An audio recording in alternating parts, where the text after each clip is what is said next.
Bismillahirrahmanirrahim. Assalamualaikum warahmatullahi wabarakatuh. Apa kabar anak-anak ustazah semuanya? Mudah-mudahan antum dalam keadaan sehat walafiat dan selalu dalam lindungan Allah Subhanahu wa taala. Baiklah anak-anak ustazah, saat ini kita masih dalam suasana MPLS. Dan kali ini ustazah akan menyampaikan tentang Ghadul Basar dan ikhtilat. Sebelumnya, anak-anak ustazah, pernahkah antum ketika antum membuka atau browsing di internet melihat konten-konten negatif, baik itu berupa gambar ataupun berupa video, atau anak-anak ustazah ketika antum berjalan di luar sana, pernahkah antum melihat orang-orang yang tidak menutup aurat atau berdua-duaan? Nah, bagaimana hukumnya hal ini di dalam Islam? Untuk menjawab hal itu, mari kita lihat penjelasan berikut ini. Selamat menyaksikan. Baik, anak-anak ustazah yang dirahmati Allah Subhanahu wa taala, silakan antum amati beberapa gambar yang ustazah sajikan. Yang pertama ini adalah tentang Ghadul Basar, di mana ada seorang akhwat dan seorang ikhwan yang saling berjumpa, namun mereka tidak saling memandang, melainkan mereka melihat ke arah bawah. Itu ya, anak ustazah. Selanjutnya di sini ada gambar ikhtilat, yaitu ada beberapa ikhwan dan beberapa akhwat yang saling berbicara dan saling bercampur baur gitu ya, antara satu dengan yang lainnya. Kemudian di sini ada seorang akhwat dan seorang ikhwan yang saling bergandengan tangan ya, atau berdua-duaan. Nah, ini ada tanda silang, berarti itu dilarang atau tidak boleh gitu ya anak-anak ustazah. Nah, anak-anak ustazah yang dirahmati Allah Subhanahu wa taala, dengan mengamati gambar ini, sudah terbayangkah dalam pikiran antum apa itu Ghadul Basar dan apa itu ikhtilat? Tentunya sudah ya anak-anak ustazah. Iya, luar biasa. Baik, untuk lebih jelasnya, mari kita lihat penjelasan berikut ini. Yang pertama adalah pengertian dari Ghadul Basar. Secara bahasa, Ghadul Basar itu adalah menahan, mengurangi, atau menundukkan pandangan.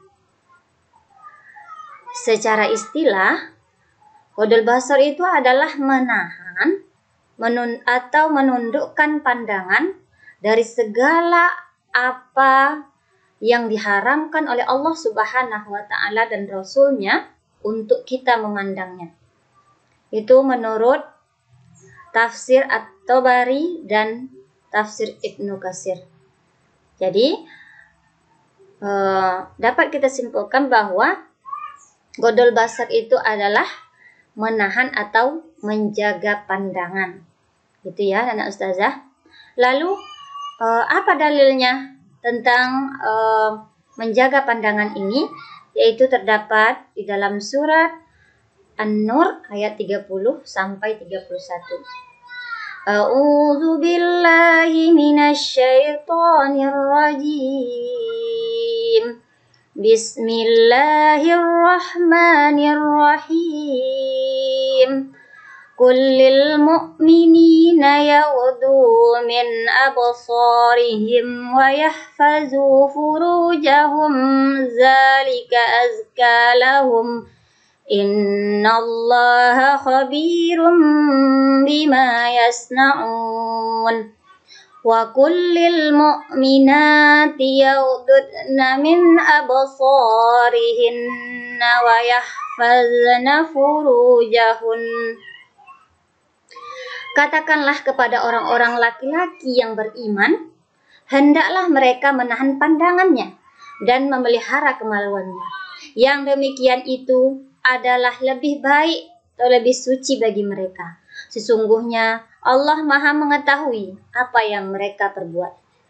Katakanlah kepada wanita yang beriman, hendaklah mereka menahan pandangannya dan memelihara kemaluannya. Jadi anak-anak ustazah, dari firman Allah ini Allah menekankan dua hal, ya. Yang pertama, Allah menekankan kepada orang laki-laki yang beriman dan perempuan yang beriman untuk selalu menjaga pandangannya, ya, godul basar. Yang kedua itu adalah menjaga kemaluannya, karena antara dua hal ini itu sangat berkaitan, ya. Itu ya anak-anak ustazah. Selanjutnya kita lihat bagaimana ustazah kita agar kita terhindar dari yang namanya godul basar ini. Nah, ada beberapa cara yang bisa kita lakukan, ya anak ustazah. Di sini yang pertama adalah kita harus ingat bahwa Allah selalu bersama kita, gitu ya. Ketika kita sudah menanamkan di dalam diri kita ini bahwa Allah selalu mengawasi kita atau muraqabatullah, maka ketika kita mau berbuat dosa, kita akan takut, gitu ya anak ustazah. Misalnya ketika antum di dunia nyata, antum selalu menjaga pandangan, gitu ya. Mungkin di sekolah antum ketika lewat di depan seorang akhwat atau ikhwan, antum selalu menunduk. Namun ketika nanti antum berinteraksi lewat dunia maya, antum tidak memperhatikan hal itu, gitu. Tidak antum bebas, gitu ya, di dunia maya itu. Nah, itu berarti antum belum menanamkan muraqabatullah di dalam diri antum. Jadi, anak ustazah, agar kita terhindar dari godul basar ini, yang pertama sekali yang harus kita tanamkan dalam diri kita itu adalah bahwa Allah selalu melihat kita dimanapun kita berada. Insya Allah kita akan terhindar dari yang namanya bahaya godul basar. Yang kedua, menjauhi tempat yang di dalamnya terdapat fitnah, ya. Misalnya nih anak-anak ustazah di dalam grup WA di kelasnya, yang di situ ada berisi ikhwan dan akhwat, gitu ya. Nah, sampai larut malam di situ masih ada chattingan, ya, antara ikhwan dan akhwat. Nah, itu sudah termasuk godul basar, ya anak-anak ustazah. Nah, agar antum tidak jatuh kepada godul basar, maka hal itu antum hindari, gitu ya. Kalau teman antum itu bertanya, ya jawablah dengan apa yang dia tanya, gitu ya. Jangan dijawab selain apa yang dia tanyakan, gitu ya anak ustazah. Baik, cara selanjutnya adalah berdoa kepada Allah agar kita bisa menghindari godul basar ini. Karena ikhtiar tanpa doa itu adalah sia-sia, gitu ya. Selanjutnya, membiasakan diri berpuasa. Nah, ternyata anak-anak ustazah, puasa bisa membentengi diri kita dari segala macam maksiat, ya. Karena ketika kita berpuasa, otomatis kita semua anggota badan kita itu ikut berpuasa, gitu ya anak ustazah. Selanjutnya langkah terakhir atau cara terakhir itu adalah menikah. Nah, tentunya cara yang terakhir ini adalah bagi orang-orang yang sudah memiliki kemampuan. Ini dijelaskan di dalam hadis riwayat Bukhari. Wahai para pemuda, barang siapa di antara kalian yang mampu untuk menikah, maka menikahlah. Karena menikah itu lebih dapat menahan pandangan dan lebih memelihara kemaluan. Hadis riwayat Bukhari. Nah, langkah yang terakhir ini ditekankan khusus kepada orang-orang yang sudah memiliki kemampuan, baik itu kemampuan batin maupun kemampuan fisik, gitu ya, anak ustazah. Baik, selanjutnya kita lihat apa sih akibatnya bagi diri kita, akibat negatif bagi diri kita ketika kita selalu memandang hal-hal yang dilarang oleh Allah, gitu ya. Yang pertama adalah menyebabkan rusaknya hati. Nah, ketika hati kita sudah rusak, maka segala hal yang baik itu akan susah masuk ke dalam diri kita, gitu. Yang kedua, terancamnya jatuh kepada perzinaan, yaitu tentunya, gitu ya. Contohnya, antum ketika membuka YouTube misalnya, tanpa antum sadari ada keluar gambar-gambar yang tidak bagus, gitu ya. Nah, mungkin sekali langsung antum lihat, gitu ya. Kedua, ketiga, dan selanjutnya sudah biasa bagi antum, gitu ya. Nah, jadi ini akan menyebabkan antum akan terancam jatuh kepada yang namanya perzinaan. Nauzubillah min dzalik. Yang ketiga adalah lupa ilmu. Nah, di sini perlu antum catat ya, anak-anak ustazah semuanya, perlu antum garis bawahi bahwa ketika kita sudah terbiasa melihat hal-hal yang diharamkan oleh Allah, maka kita akan cepat lupa dengan ilmu yang kita dapatkan. Antum akan mudah lupa ilmu yang antum dapatkan dari ustaz dan ustazah antum, gitu ya. Kenapa demikian? Karena ilmu hanya akan betah di dalam hati yang segar dan sehat, bukan hati yang berpenyakit dan penuh noda. Ya, itu ya. Selanjutnya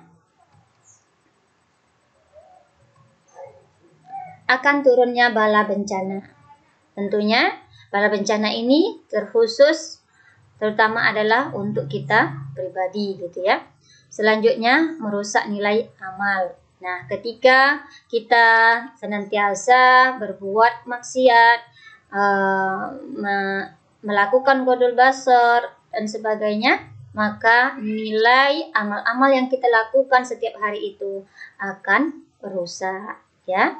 Selanjutnya yang terakhir adalah tentunya maksiat-maksiat yang kita buat setiap hari itu, melihat atau memandang lawan jenis kita dengan nafsu, gitu ya, dengan syahwat, maka itu akan membuat lalai terhadap kita mengingat Allah dan hari akhir. Nah, itu ya anak ustazah. Baik, kita lanjutkan. Selanjutnya adalah ikhtilat dan halwat. Nah, apa itu ikhtilat dan halwat? Jadi gini anak ustazah, di dalam Islam itu ada beberapa hal yang perlu kita hindari ketika kita berinteraksi dengan lawan jenis kita. Apa itu? Itu adalah ikhtilat dan khalwat. Nah, mari kita lihat apa itu ikhtilat dan khalwat. Yang pertama adalah ikhtilat. Ikhtilat adalah bercampur baurnya laki-laki dan perempuan dalam suatu tempat tanpa mahram dan tanpa kepentingan, gitu. Nah, itu sangat tidak dibolehkan di dalam Islam, gitu. Hal itu sangat dilarang oleh Allah Subhanahu wa taala.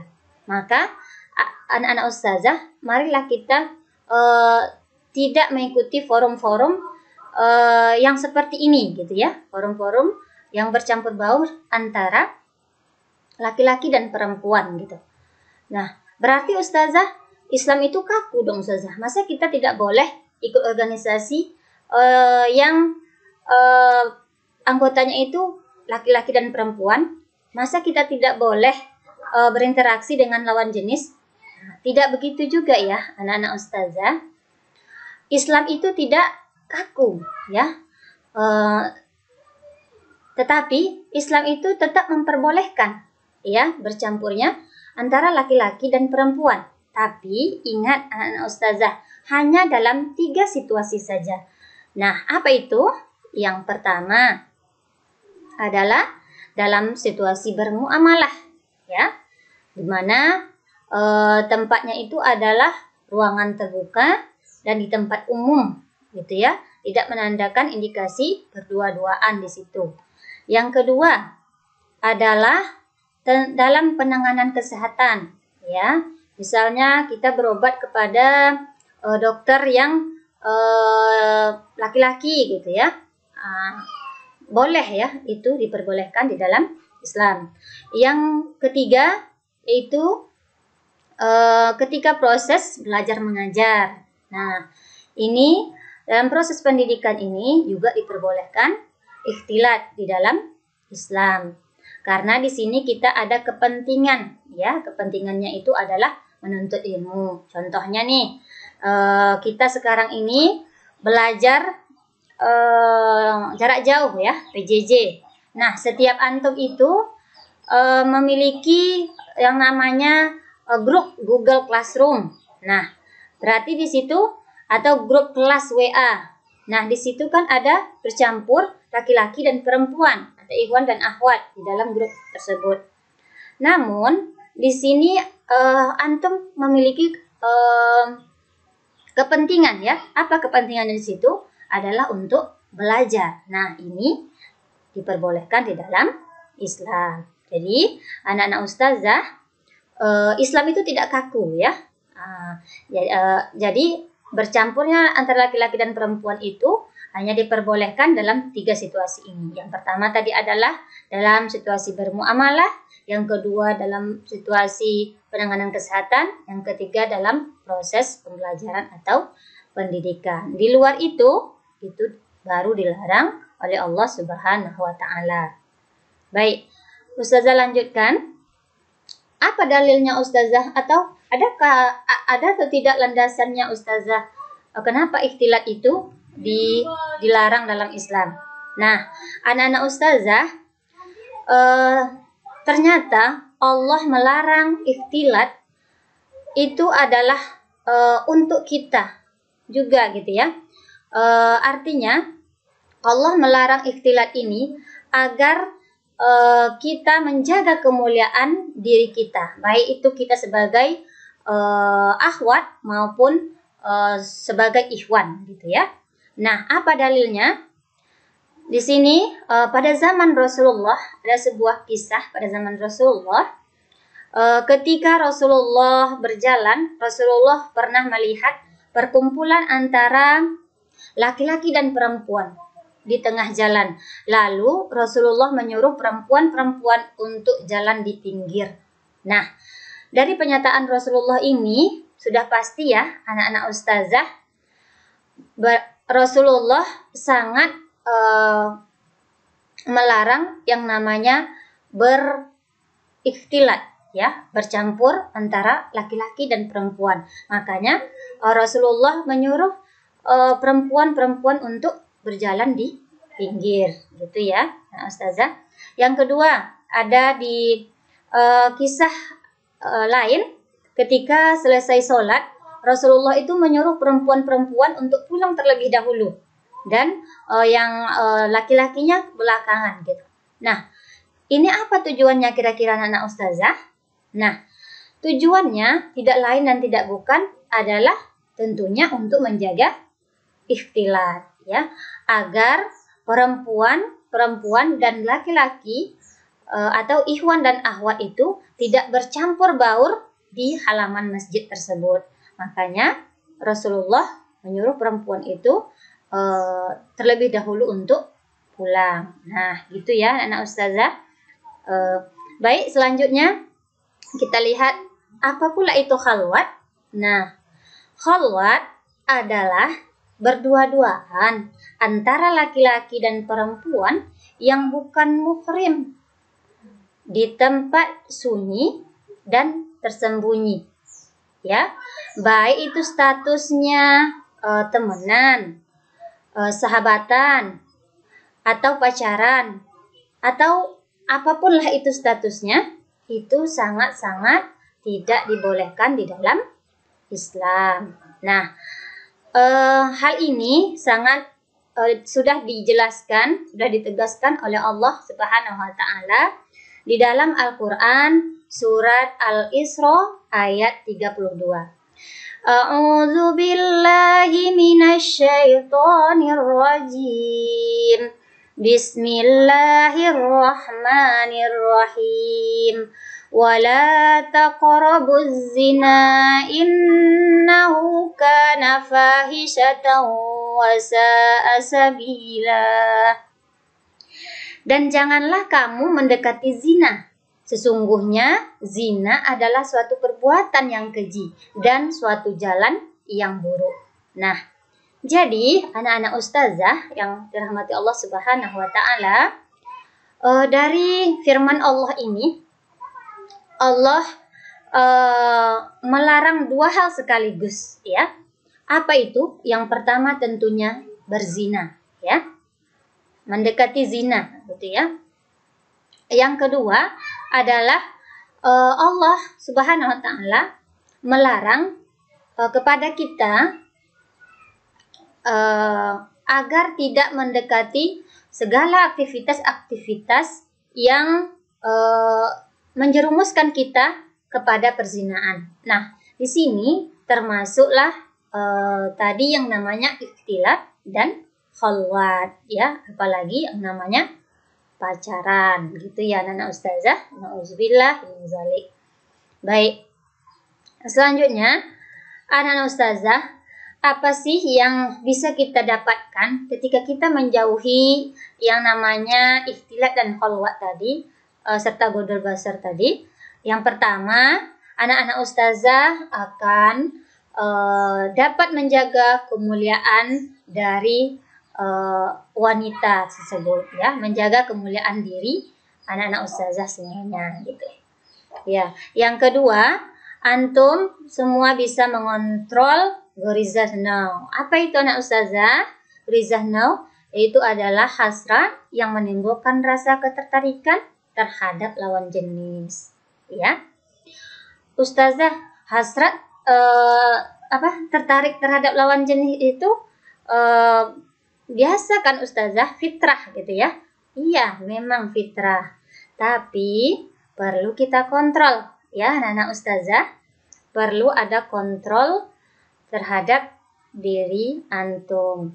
Jadi, insya Allah ketika antum menerapkan atau mengamalkan ikhtilat dan khalwat itu serta godol basar di dalam diri antum, insya Allah antum akan bisa mengontrol diri antum dari hasrat-hasrat yang timbul, rasa-rasa yang timbul terhadap lawan jenis. Ya, anak ustazah. Baik, selanjutnya hikmahnya adalah mencegah terjadinya kontak fisik, mata, kontak batin, dan seluruh perkontakan lainnya. Tentunya gitu ya, anak-anak ustazah. Terakhir adalah menjaga agar tidak terjadi fitnah atau mudarat-mudarat yang lainnya. Nah, jadi anak-anak ustazah, sebagai kesimpulannya, mari kita menjauhi yang namanya godul basar atau menjaga pandangan, menundukkan pandangan, ya. Yang kedua, ikhtilat, bercampur baur kecuali dalam 3 situasi tadi. Yang ketiga, khalwat, ya, berdua-duaan, tidak ada kepentingan dan tidak ada mahramnya, ya. Karena semua itu adalah mengandung zat adiktif yang bisa membuat kita kecanduan terhadap yang namanya maksiat. Demikian yang bisa ustazah sampaikan. Lebih dan kurang Ustazah mohon maaf. Kita tutup dengan kafaratul majlis. Subhanakallahumma wa bihamdika asyhadu an la ilaha illa anta astaghfiruka wa atubu ilaik. Assalamualaikum warahmatullahi wabarakatuh.